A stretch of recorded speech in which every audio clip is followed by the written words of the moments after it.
आज निधि की शादी है लेकिन फिर भी वो उदास थी। तभी उसकी माँ सावित्री उससे पूछती है, क्या हुआ मेरी बच्ची, आज तेरे लिए इतनी खुशी का दिन है लेकिन फिर भी तू इतनी उदास है। माँ मुझे बहुत डर लग रहा है, हम लोग इतने गरीब हैं और जहाँ मेरी शादी हो रही है वो लोग इतने अमीर, मुझे तो बहुत डर लग रहा है माँ। इसमें डरने की क्या बात है बेटी, बल्कि ये तो खुशी की बात है कि तू इतने बड़े घर में जा रही है, वहाँ जाकर तू हमेशा खुश रहेगी। अपनी माँ की बातों से निधि को थोड़ी राहत मिलती है। उसके बाद बारात आ जाती है और फिर निधि और रोहन की शादी हो जाती है।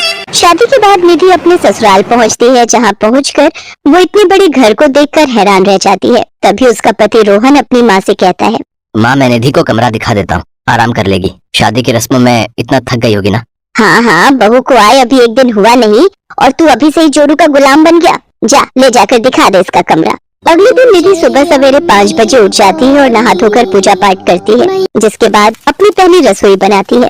ससुराल के पहले दिन में अपनी पहली रसोई में निधि सबके लिए मटर पनीर, पूरी और हलवा बनाती है। सब बड़े ही खुश होकर खाते हैं। तभी उसकी सास उससे कहती है, बहू खाना अच्छा बना है। सचमुच निधि, खाना काफी स्वादिष्ट बना है। थैंक यू जी। अच्छा, आज तुम अपने पग फेरों की रस्म के लिए अपने घर जाने वाली हो ना, तो वहाँ मेरे बेटे का ख्याल रखना, उसे कुछ उल्टा सीधा मत खिला देना। जी माँ जी। उधर निधि की माँ सावित्री सुबह से ही घर की साफ सफाई करने में लगी हुई थी। आखिरकार आज उसके घर का दामाद जो आने वाला था। अजी सुनिए, जल्दी कीजिए ना, मैं घर की सफाई कर लेती हूँ, आप तब तक बाजार से सामान ले आइए। अभी तो घर की साफ सफाई करनी है, खाना बनाना है, बेटी और दामाद आते ही होंगे। हाँ हाँ, तो इतना परेशान क्यों हो रही हो? अरे अपनी ही बेटी के पग फेरे की रस्म के लिए तो घर आ रही है, इसमें इतना बौखलाना किस बात का? वो इसलिए क्योंकि अब बेटी अकेली नहीं आ रही, उसके साथ इस घर का जमाई राजा भी आ रहा है। रोहन एक बड़े घर से था और शादी के बाद आज वो पहली बार अपने ससुराल आ रहा था। दामाद की खातिरदारी में कोई कमी न रह जाए, इस कारण सावित्री और दीनदयाल सुबह से ही तैयारियों में लगे हुए थे। सुनिए जी, आप बाजार जाकर नमकीन, बिस्कुट, कोल्ड ड्रिंक और मिठाई ले आइए। दामाद जी पहली बार हमारे यहाँ आ रहे हैं। लेकिन मेरी जेब में तो बस 500 रुपए ही रखे हैं। ये आप क्या कह रहे हैं जी, ये सब सामान तो चाहिए ही, साथ में दामाद जी को विदाई के वक्त सगुन देना होगा, उसके लिए भी हमें कुछ पैसे चाहिए होंगे। मैं अभी अपने दोस्त बिरजू से कुछ पैसे उधार लेकर आता हूँ। दीनदयाल बिरजू से पैसे उधार लेकर सामान लेने बाजार चला जाता है। उधर सावित्री पड़ोस में जाकर नई चादर मांग कर ले आती है और खाट पर बिछा देती है। दीनदयाल भी तब तक सामान लेकर घर पहुँच जाता है। कुछ देर बाद गाड़ी का हॉर्न बजता है, लगता है वो आ गए। सावित्री हाथ में पूजा की थाली लिए उनकी आरती उतारती है, साथ ही दोनों का तिलक करती है। रोहन अपने सास ससुर के पैर छूता है। आओ पधारो दामाद जी, ससुराल में आपके पहले दिन पर आपका स्वागत है। इसके बाद वो उसके सामने खाने की कई तरह के आइटम रख देते हैं। माँ, इतना सब खर्चा करने की आखिर क्या जरूरत थी? तू चुप कर, दामाद जी पहली बार यहाँ आए हैं। इसके बाद सावित्री लंच में छोले, गोभी और पूरी बनाकर अपने दामाद को खिलाती है। उसके बाद अपने दामाद को नई चादर बिछी खाट पर आराम करने के लिए भेज देती है। निधि दूसरे कमरे में अपने माता पिता से बातें कर, माँ इतना सब खर्चा करने की क्या जरूरत थी? एक तो वैसे ही बाबा ने मेरी शादी के लिए कर्ज लिया हुआ है और ऊपर से ये सब खर्चा। बेटी, दामाद जी आज पहली बार अपने ससुराल आए तो उनकी खातिरदारी करना हमारा फर्ज है। मैं जानती हूँ बाबा, आपने पहले ही मेरे लिए बहुत कुछ किया है और मैं नहीं चाहती कि आप मेरी वजह से और कर्ज में डूब जाओ। बेटी, तुझे इतना अच्छा घर मिल गया और हमें क्या चाहिए। कुछ देर बाद रोहन सोकर जागता है तो सावित्री उसके लिए कॉफी और बिस्कुट लेकर आती है, जिन्हें खाकर कुछ देर बाद वो घर जाने की तैयारी करते हैं। फिर उसकी विदाई के समय अपने दामाद को तिलक लगाकर 1100 रुपए सगुन कार्ड में डालकर देती है और साथ ही गिफ्ट देती है। नहीं माँ, ये सब मुझे नहीं चाहिए, ऊपर वाले की दुआ से मेरे पास सब कुछ है। आपने मुझे अपने दिल का टुकड़ा अपनी बेटी दी है, वही मेरे लिए बहुत है। और बाबूजी, मैंने आप लोगों की सारी बातें सुन ली थी, ये मेरी तरफ से चेक है, आप इन पैसों से अपना सारा कर्जा चुका दो। मैं नहीं चाहता कि मेरे माँ बाप इस उम्र में कर्ज का बोझ ढोते फिरे। नहीं बेटा, ये हम कैसे ले सकते हैं? बाबूजी, एक पल में बेटा कह रहे हो और दूसरे ही पल में पराया भी कर रहे हो। आज तक सुना था कि दामाद भी बेटा ही होता है, लेकिन आज तुमने इस कहावत को सच साबित करके दिखा दिया बेटा। चुप चुप जियो मेरे बेटे और सदा खुश रहो। अपने माता पिता के प्रति रोहन का ऐसा व्यवहार देखकर निधि की आंखों में आंसू आ गए, तो वही सावित्री और दीनदयाल के मन में अब रोहन के लिए इज्जत और प्यार और बढ़ गया। अनुष्का और प्रीति बचपन से ही एक दूसरे की बहुत अच्छी दोस्त थी। उन्होंने अपना स्कूल, कॉलेज सब एक साथ ही किया था। दोनों हमेशा साथ रहती, लेकिन दोनों का स्वभाव एक दूसरे से बहुत अलग था। एक तरफ जहां अनुष्का को पैसे के सिवा कुछ नहीं दिखता था और ना ही पैसे के आगे वो किसी भी इंसान का मोल रखती, तो वहीं दूसरी तरफ प्रीति को पैसों से कोई खास लगाव नहीं था। उसके लिए पैसों से ज्यादा इंसान का मोल था। कई बार इन्हीं बातों को लेकर दोनों में बहस भी हो जाया करती थी। ऐसे ही समय बीतता है और समय के साथ ही दोनों की शादी भी हो जाती है, जिसके कारण वो दोनों अलग हो जाते हैं। तभी एक रोज अनुष्का अपने पति संजय से कहती है, संजय जी, आप फिर से घर जल्दी आ गए। अरे कभी तो ओवर टाइम कर लिया करो ताकि थोड़ी एक्स्ट्रा इनकम हो जाए। यार कैसी वाइफ हो तुम? यहाँ सबकी वाइफ ये सोचती है कि मेरा पति जल्दी घर आ जाए, थोड़ा टाइम दे, और एक तुम हो कि तुम्हें पैसे को छोड़कर कुछ दिखाई नहीं देता। संजय जी, बिना पैसे के कुछ भी नहीं है और ना ही कोई खुशी। अच्छा, तुम्हें पैसा इतना प्यारा है? एक बात बताओ, अगर तुम्हें मुझ में और पैसों में से किसी एक को चुनना हो तो तुम किसको चुनोगी? ये भी कोई पूछने वाली बात है? ऑफ कोर्स मैं पैसा चुनूंगी। अरे मुझे पैसे से बहुत ज्यादा प्यार है। अगर आपको मुझसे प्यार है ना तो पैसा कमाइए। ठीक है, मैं तुम्हारे लिए बहुत पैसा कमाने की कोशिश करूंगा ताकि तुम्हें हर खुशी दे सकूं। बस थोड़ा टाइम दो। अनुष्का की लाइफ उस कहावत से ही मैच करती है कि जिसके पास जो चीज होती है उस इंसान को उस चीज की कदर नहीं होती। जहां अनुष्का को पैसे के आगे अपने पति के प्यार और उसकी केयर तक दिखाई नहीं देती थी और वो उसकी कोई कदर नहीं करती थी, वहीं दूसरी तरफ उसकी दोस्त प्रीति, जिसको इन सब चीजों की कदर थी, उसकी लाइफ में ये चीजें दूर दूर तक नहीं थी। जैसे दोनों के स्वभाव में अंतर था, वैसे ही दोनों के जीवन में और जीवन साथी में भी बहुत अंतर था। इस बात को लेकर कई बार प्रीति अपने पति अविनाश से लड़ भी लेती थी। ऐसे ही दिन बीतते हैं।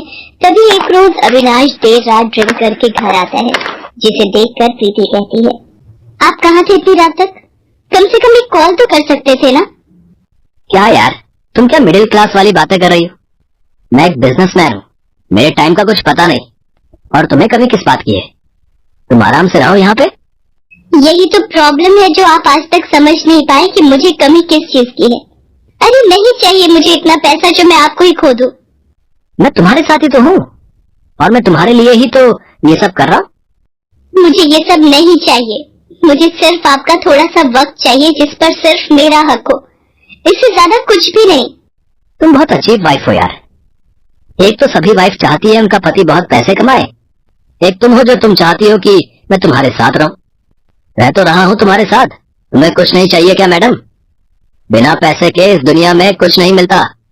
जरूरत से ज्यादा पैसा भी इंसान के लिए अच्छा नहीं होता। ऐसे पैसे का क्या फायदा जो एक इंसान को दूसरे इंसान से अलग कर दे। यार मैं तुम्हारे ये प्रवचन सुनने के मूड में बिल्कुल भी नहीं हूँ। मैं जा रहा हूँ सोने के लिए, ठीक है?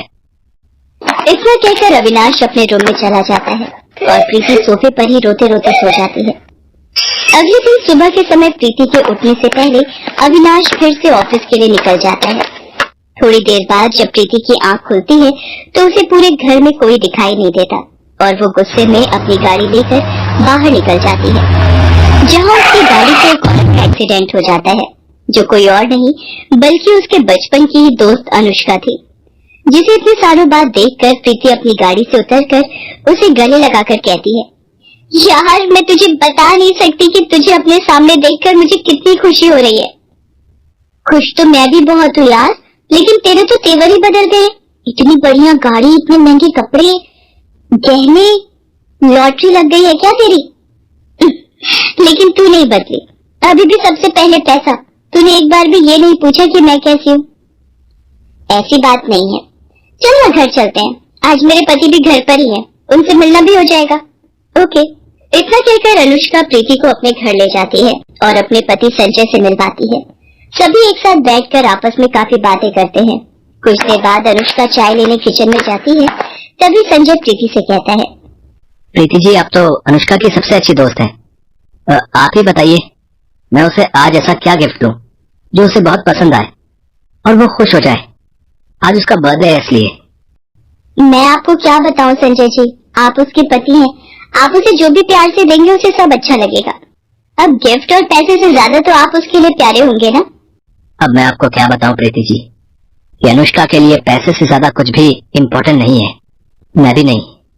अब मैं आपको क्या बताऊं संजय जी कि अनुष्का को पैसों से ज्यादा प्यारा कुछ भी नहीं, शायद आप भी नहीं। प्रीति और संजय एक दूसरे के सामने बैठकर अपने मन में ही बड़बड़ा रहे थे।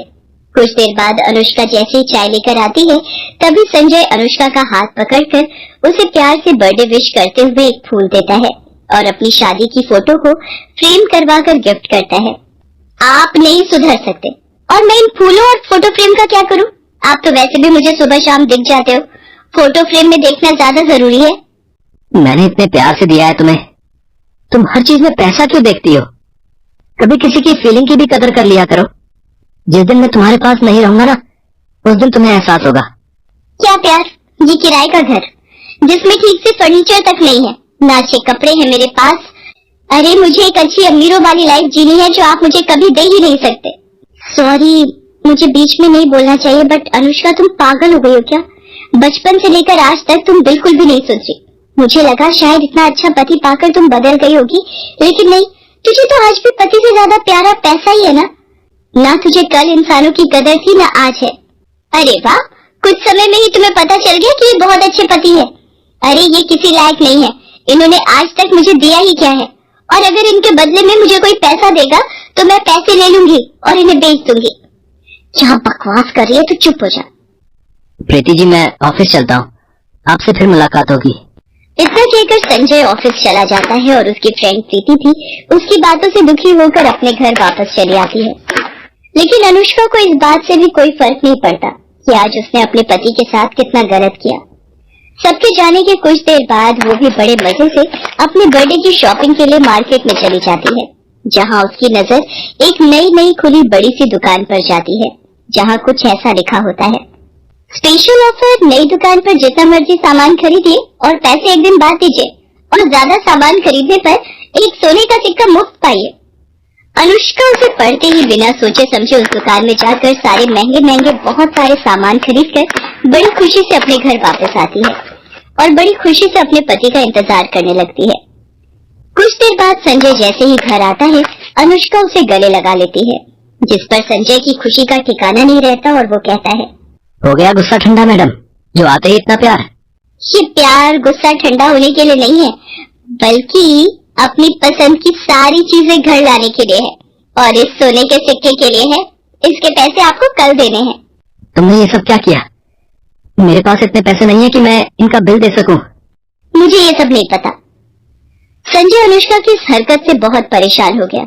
उसे कुछ समझ नहीं आ रहा था कि वो इसके पैसे कैसे दे। उसे ये सोचते सोचते पूरी रात निकल जाती है और सुबह दुकान से कुछ लोग पैसे लेने उसके घर आते हैं और पैसे ना देने पर संजय को अपने साथ लेकर चले जाते हैं, जिस पर भी अनुष्का को कोई फर्क नहीं पड़ता।